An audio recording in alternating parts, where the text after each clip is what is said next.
Hi, my name is Cole Whitlow, and today I'm here to talk to you about the death penalty and why it should be abolished. Now, we're all familiar with the role prisons play in our society. They're largely, by and large, a punishment, but also a deterrent, and more importantly, a place of rehabilitation. You're given a sentence, you serve it. Over the course of that sentence, you find a greater appreciation for society, and you are subsequently released. But what about those that are deemed too dangerous for rehabilitation, for release into society? One possible solution is the death penalty, but I raise you this. I don't think any one person gets to decide who lives or dies, and I believe overall that the prison system is unfit to make this decision as well.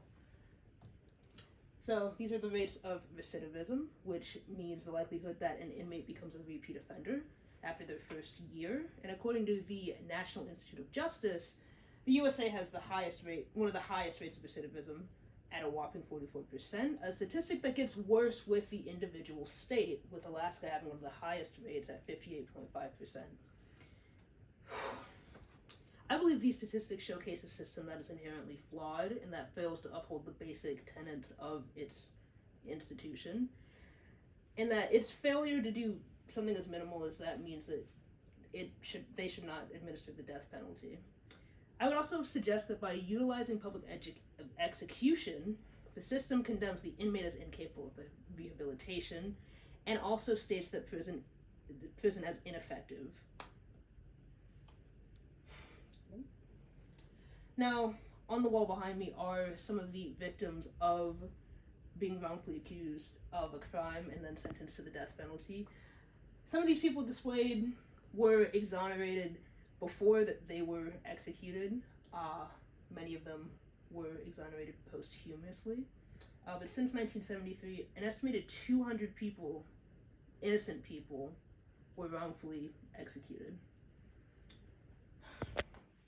The most curious of which is George Stinney Jr., who is the youngest person to ever have been publicly executed at 14 years old. As you can see from some of the bullet points behind me, there's some of the details of the case. By and large, it should never have been allowed to go to a court of law.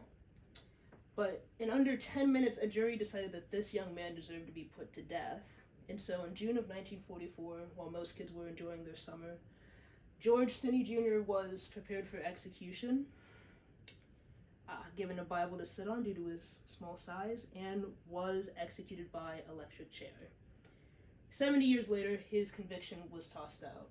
I would argue 70 years too late for any real justice. He was not the first teenager to be put to death, but I believe that by abolishing the death penalty, he can be the last. Thank you.